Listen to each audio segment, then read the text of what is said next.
సాయి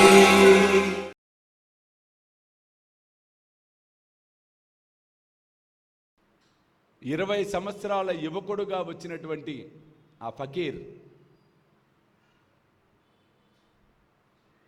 ఒక మామిడి చెట్టు కింద కూర్చున్నాడు. కొన్ని సంకేతాలు ఉన్నాయి సాయి సచ్చరిత్రలో. బాబాకు పరమ ప్రీతికరమైన వృక్షాలు 2 ఉన్నాయి, వృక్ష రాజాలు, దేవతా వృక్షాలు. మొట్టమొదటిది ఏమిటండి? సదా నింబవృక్షస్య మూలాదివాసాత్ సుధా శ్రావిణం తిక్తమప్యప్రియంతం తరుం కల్పవృక్షాదికం సాధయంతం నమామీశ్వరం సద్గురుం సాయినాథం. నింబవృక్షం అంటే నిమ్మకాయ చెట్టు కాదు. ఒకళ్ళు రాశారు నిమ్మకాయ చెట్టు కింద కూర్చున్నాడు బాబా. వీళ్ళ దుంపలు లేక ఏ దోస్తేది రాసేయటమే. నీమ్ కా పేడ్, నీమ్ కా పేడ్. సదా వేప చెట్టు మొదలలో కూర్చొని ఉండటం వలన ఆ తండ్రి యొక్క ధ్యాన శక్తి వలన ఆ వేపకున్న చేదు గుణము పోయి ఆ వేప తీపిగా మారింది. అంతేకాకుండా ఆ తండ్రి వలన భూలోకపు కల్పవృక్షమైంది. చూడండి, భూలోకపు కల్పవృక్షమైంది. కాబట్టి నమామీశ్వరం సద్గురుం సాయినాథం.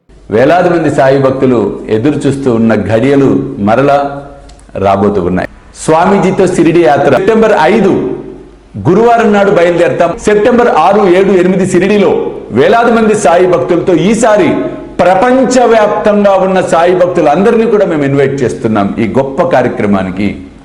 కాబట్టి మీరు నాతో రావాలి, ఈ యాత్రలో పాలు పంచుకోవాలి అనుకుంటే త్వరితగతిన కింద కనిపిస్తున్న ఫోన్ నెంబర్స్కి ఫోన్ చేసి మీ టికెట్ రిజర్వ్ చేసుకునే ప్రయత్నం చేయండి. ఒక ఇండికేషన్ ఇచ్చాడు బాబా, నేనే జగన్మాతను. చూడండి, వేప ఎవరికి ప్రతీక? అమ్మకు ప్రతీక.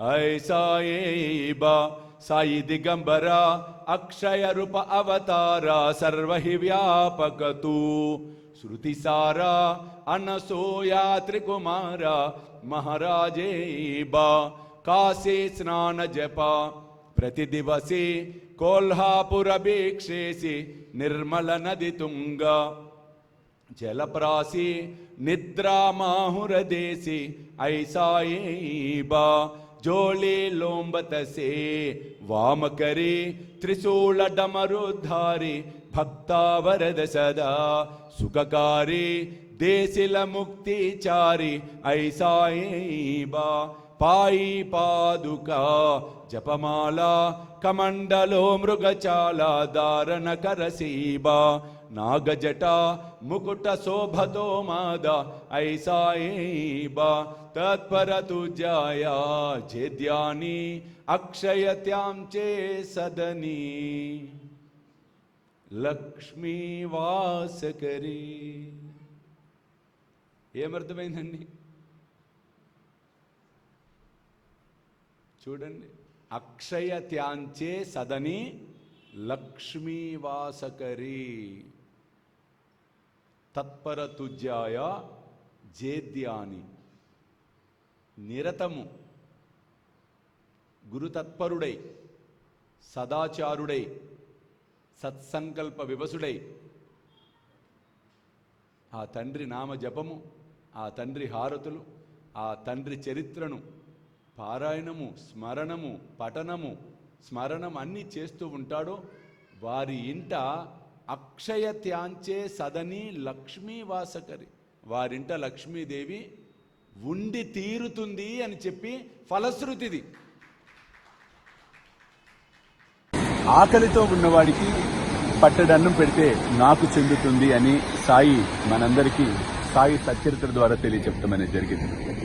కాబట్టి పట్టడన్నం అనేది కాదు, కడుపు నిండా ఆకలితో ఉన్న వారికి భోజనం పెట్టే కార్యక్రమమే శ్రీ సాయి భోజన్.